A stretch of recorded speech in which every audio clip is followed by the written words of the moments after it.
First tonight at 6, state police are investigating a woman's death following a fire this morning near Moncks Corner. Our Charleston Clark has been working for you to find out more details on the incident and why it may have taken fire crews a long time to respond and get that fire under control. Charleston, what can you tell us? Hey Tessa, the fire happened right here along Highway 52 in the Santee Circle community. Now there is a volunteer fire station just a 1/10 of a mile away from the scene, yet neighbors told me off camera it took a very long time for firefighters to respond. They tried to save the woman themselves, but they were not able to. Now they're asking what might have been different if fire crews could have responded sooner. Dispatched at 4:20 a.m. First units arrived on scene less than 8 minutes later. Fire officials say they arrived to find heavy fire at this mobile home in the Santee Circle community of Moncks Corner, something they needed to get under control with the woman reportedly trapped inside. Found the heavy fire conditions on one end of the trailer. We knew from the outset that there was possibly someone inside, so we attacked the fire aggressively and went inside and started fighting our way back towards the bedrooms where we located a victim by the back door. But people who live nearby and called 911 to report the fire say it felt much longer than 8 minutes waiting on fire crews to arrive.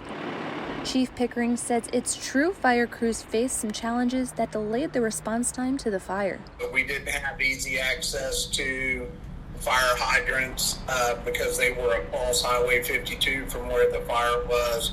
We had heavy traffic conditions that early in the morning, people going to work.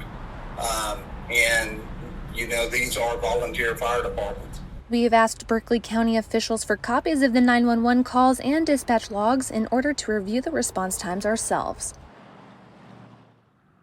Now, neighbors and even a couple workers at the produce stand right across from the scene have told me that she was a very kind woman and that this passing is very tragic. Now, this is an ongoing investigation, but we will be sure to bring you any updates as we receive them. Flagelless Tuesday, I'm Robert Burton.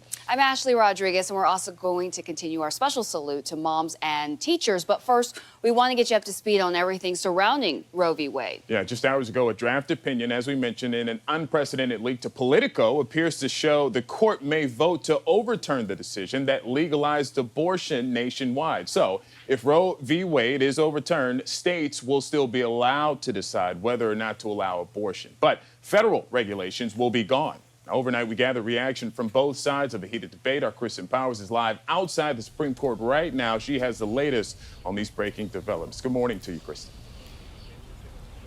Robert, good morning. And as of now, we aren't seeing those crowds of people anymore.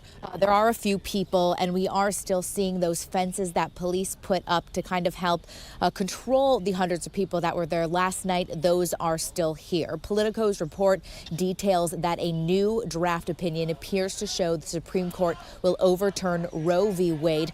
The court is only expected to rule on the case before its term ends in late June or early July. So things, of course, could change, and they are not finalized. The decision to overrule Roe v. Wade would almost immediately lead to stricter limits on abortion access, with roughly half of the states set to immediately impose broad abortion bans. Any state could still legally allow abortion. So, of course, this really comes down to who holds office and could have a huge impact on this year's elections. Here are both anti-abortion and pro-abortion rights activists who were there in those rallies you're seeing right now. Here are their thoughts on this possibly historic move by the Supreme Court. This is the kind of thing a lot of pro-life activists, particularly in the older generation, didn't think they were going to see in their lifetime. So it's an emotional moment for all of us in the pro-life movement. It just feels like we're going back in time. Like, really, I feel like as a society, we've progressed so much, and this is really just tearing apart everything that we've worked for and everything, all the change that we've worked for to happen. You know, it really just feels like all the work we put into was just torn up and thrown in the garbage.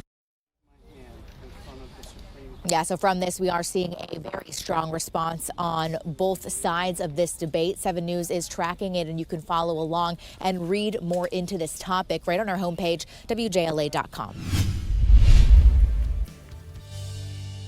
Well, much needed upgrades are coming to a pothole-plagued area near Jedburgh. People living on Santee Circle say they've been trying to get the problem fixed now for decades, but with no luck. But they eventually turned to us for help. Our ABC News 4's Ann Emerson originally reported on the problem and brought the issue to State Representative Larry Grooms. Now, Grooms asked SCDOT to further inspect the matter, and days later, a fix that was supposed to take place in 5 years got underway late last week.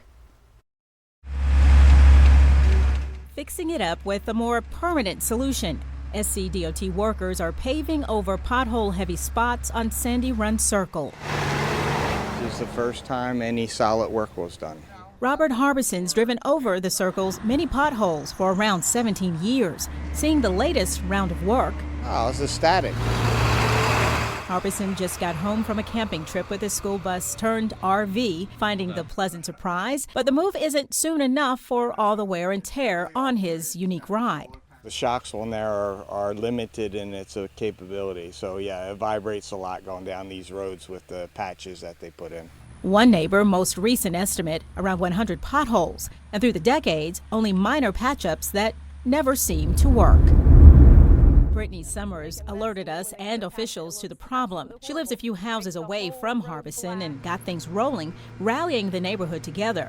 And despite finally getting the paving work she's wanted for years, she tells us she's really disappointed. Summers wanted the entire neighborhood paved, not just the most troubling spots. Still, for Harbison, there's some relief.